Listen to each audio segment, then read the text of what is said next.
Olá, seja muito bem-vindo a mais um vídeo aqui no nosso canal. Para mim é uma grande alegria novamente estar te recebendo aqui nesse vídeo.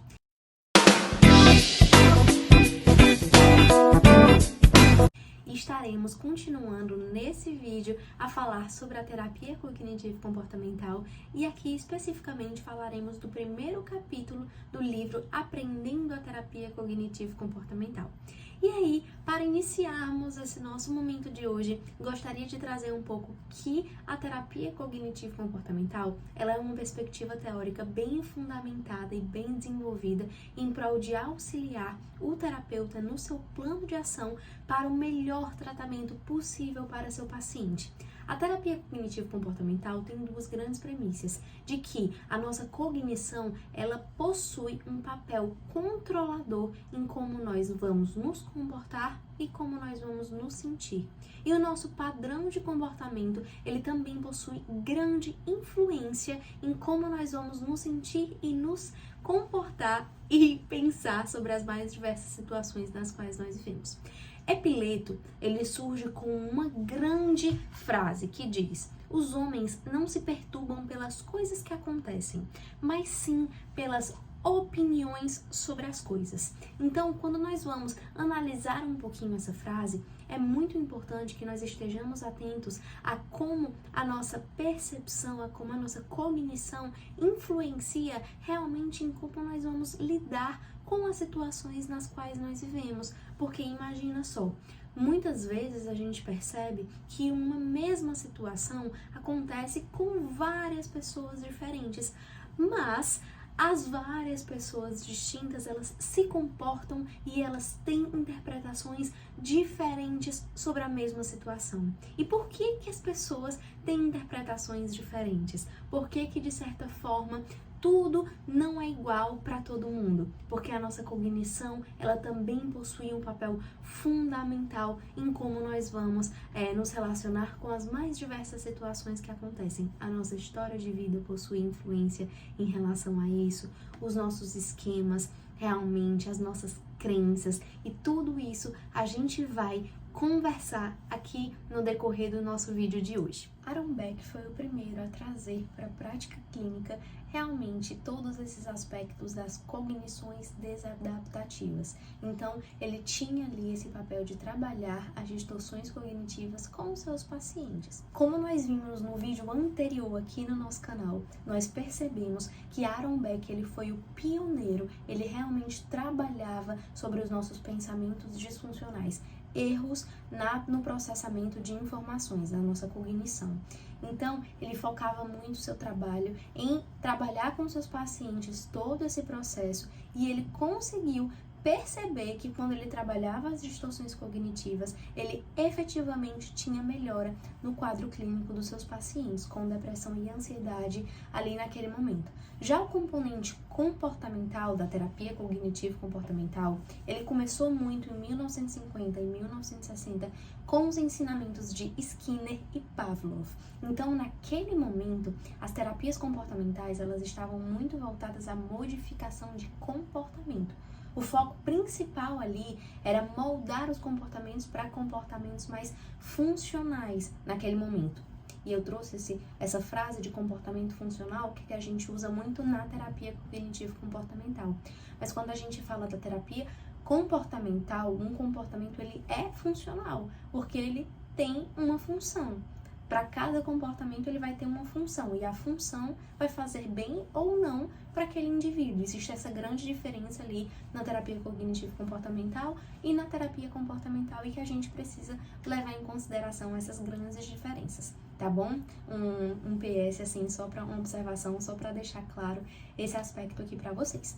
Então, nesse período ali de 1950 a 1960, Hans, ele trouxe e o Wolff também trouxeram alguns ensinamentos para a terapia comportamental, como de sensibilização sistemática e a respiração progressiva.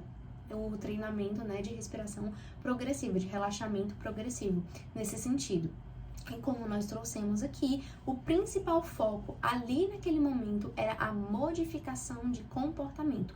Moldar os comportamentos para que o paciente ele conseguisse ter comportamentos mais saudáveis naquela situação. E aí, pessoal, dois nomes são muito importantes lá naquele período de 1950 e 1960, Meichenbaum e Levinson. Eles trouxeram que a cognição ela estava sendo muito importante nos seus tratamentos com seus pacientes. Então, começou-se a utilizar um pouco mais a cognição naquele período. E aí surge Beck novamente e fala, gente, eu não me importo apenas com a cognição. Eu sei que a cognição é extremamente importante nas nossas vidas, porém, existe outro critério relacionado ao comportamento que eu sei que é muito importante também, eu não estou negando o comportamento. E aí, ele trouxe de que realmente o comportamento, em muitos momentos, avaliaria, era muito importante a utilização do comportamento, que ele conseguiria moldar muitas estratégias frente a esse ponto e que conseguiria trazer menos sofrimento para a situação vivida pelo paciente. Então, algumas estratégias comportamentais, elas eram, sim, muito queridas por Beck. E aí, ele começou lá em 1960 a falar, opa, que tal se nós começarmos a juntar a terapia cognitiva, essa visão da cognição, com algumas estratégias do comportamento que podem diminuir ali o sofrimento do paciente. E aí, ele trouxe todos esses ensinamentos e todas essas questões para a sua prática clínica. E aí, gente, um dos principais pontos da terapia cognitivo-comportamental é ajudar ao terapeuta para ele conseguir fazer uma conceitualização efetiva do problema clínico trazido pelo paciente, conforme os princípios básicos de, para cada situação, nós teremos pensamentos sobre a situação, emoções e comportamentos. Claro que um bom terapeuta cognitivo-comportamental também identifica que processos biológicos influenciam demais. A genética também, hereditariedade, esses pontos eles também devem ser levados em consideração.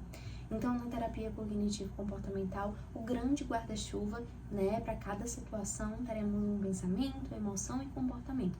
Porém, esses outros critérios citados anteriormente também são de extrema importância para que a gente consiga fazer uma conceitualização efetiva e muito boa para esse paciente. Então, compreende-se que na terapia cognitivo-comportamental, as mudanças da cognição e do comportamento ocorrem por mudanças biológicas, por processos biológicos, e remédios psicotrópicos, por exemplo, influenciam demais através da biologia nas nossas cognições. Veja, o nível mais alto da cognição é a consciência. Então, nós, enquanto terapeutas cognitivo-comportamentais, queremos trazer o paciente para o momento do aqui e agora, para o nível consciente, fazê-lo pensar sobre o seu próprio pensamento, trazer realmente as evidências dos seus pensamentos, compreender os pensamentos, se são pensamentos reais, se são pensamentos distorcidos. Então, o terapeuta cognitivo-comportamental vai trabalhar muito a consciência ali do paciente. E um ponto muito interessante que nós podemos levar em consideração nesse aspecto são pensamentos automáticos. O que são os pensamentos automáticos? São aqueles pensamentos que simplesmente surgem na nossa mente. Imagina que nós estamos aqui, ou fazendo muita coisa ou não fazendo nada. Pode ser que de repente surja um pensamento ali na nossa mente. O pensamento ele surgiu, mas não necessariamente ele é uma verdade absoluta sobre aquela situação. E nós na terapia cognitivo-comportamental vamos ajudar o paciente a pensar sobre o seu próprio pensamento, conseguir racionalizá-lo, conseguir identificar se aquele pensamento está congruente com a situação ou se existem novas formas de enxergar aquela situação que ele tem vivido. Outro ponto muito importante também é que nós não vamos encobrir problemas reais. Nem tudo é uma distorção cognitiva. Por isso que a gente também leva em consideração a flexibilização psicológica e a resolução de problemas. Quando a gente fala na flexibilização psicológica, nós estamos falando em abrir ali aquele pensamento, como a gente estava falando, né? De não olhar como uma verdade absoluta, mas olhar as outras hipóteses, olhar as evidências, realmente flexibilizar o pensamento ali para um pensamento mais real, um pensamento mais concreto. Mas caso o paciente ele esteja passando efetivamente por um momento difícil, nós utilizaremos estratégias cognitivo e comportamentais para ajudar aquele paciente a enfrentar aquela situação, a vivenciar aquela situação. Outro aspecto muito importante para nós que trabalhamos com a terapia cognitivo-comportamental são os esquemas. Esquemas, segundo a TCC, são princípios duradouros de pensamentos que vão sendo criados desde o nosso primeiro dia de vida até o dia atual. Eles sofrem influência da história de vida na qual nós vivemos, das experiências que nós tivemos, da criação que a gente teve, com as pessoas que a gente conviveu. De certa forma, os esqueminhas são relacionados àquelas regras que nós temos em relação a muitas coisas que acontecem. E aí, Bowlby, ele trouxe a reflexão de que nós precisamos ter esquemas, porque conforme a gente vai vivendo, conforme as coisas vão acontecendo, um acúmulo de informações acontece na nossa vida e nós precisamos desses esquemas. Realmente, por exemplo, imagina uma pessoa que faz tudo com muita antecedência, que o padrão dela já é esse, de sempre se preparar com muita antecedência para uma determinada ação. É completamente natural que já seja algo automático para ela, quando ela está ali prevendo algo que vai fazer na vida, que ela já começa a planejar com antecedência aquilo que está por vir. E que não simplesmente faça assim, ó, do nada, mas que haja todo esse planejamento. Então, os esquemas, eles, por vezes, são adaptativos ou não adaptativos. É muito importante a gente deixar bem claro que todas as pessoas possuem esquemas e que não necessariamente todos são desadaptativos em relação à nossa vida. Uma armadilha muito comum para quem está começando o trabalho com a terapia cognitivo-comportamental é pensar, nossa, eu quero logo saber aplicar tal técnica, eu preciso saber aplicar determinada intervenção. Só que o trabalho da terapia cognitivo-comportamental vai muito além de técnicas e intervenções. Carl Jung já trazia aquela frase, né? Conheça todas as técnicas, domine todas as teorias. Mas estar no processo terapêutico também vai de você se conectar com uma outra alma humana. E trazendo um pouquinho isso para o nosso viés da terapia cognitivo-comportamental, o processo ele vai muito além das técnicas e das intervenções produzidas ali no setting terapêutico. A aliança terapêutica, ela precisa ser estabelecida e tudo vai começar no teu relacionamento com o paciente.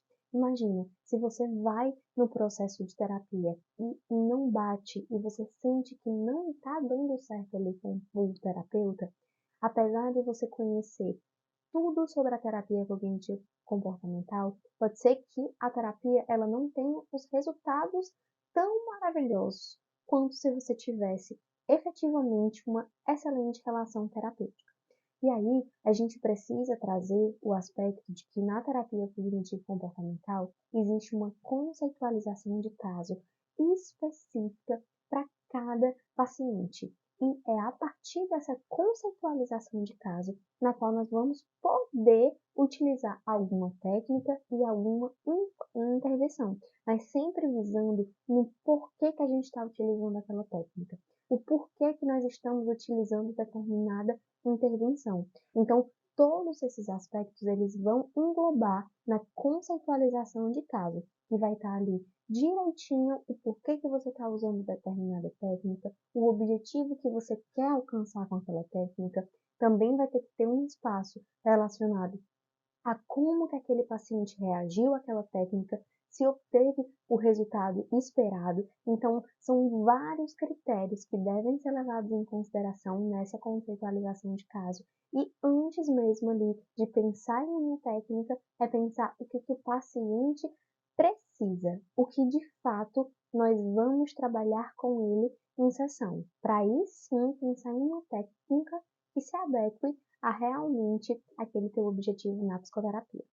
Então, no momento em que você estiver trabalhando com o teu paciente toda a conceitualização de caso, você vai estar caminhando para uma reestruturação cognitiva, ou seja, vai estar ajudando o teu paciente a ressignificar alguns pensamentos disfuncionais, a principalmente identificar para depois ressignificar esquemas adaptativos, desadaptativos, em busca do seu maior bem-estar e da tua maior qualidade de vida. Então, tudo isso que a gente vai fazer realmente é para o paciente, como diz Marsha Linehan, construir uma vida que vale a pena ser vivida. O autoconhecimento, ele é parte fundamental em tudo isso, porque é a partir do momento em que ele conhece, que ele vai conseguir mudar. Então, realmente, esse processo também de psicoeducação, de mostrar para o paciente, de ensiná-lo sobre pensamentos automáticos, sobre esquemas, isso a gente vai explicar para eles durante a sessão, vai ajudar demais a ele construir essa vida que vale a pena ser vivida. Espero que esse vídeo tenha sido tão especial para você como foi agora para mim ter explicado para vocês. Conta aqui comigo e a gente se vê no nosso próximo vídeo. Beijo bem grande!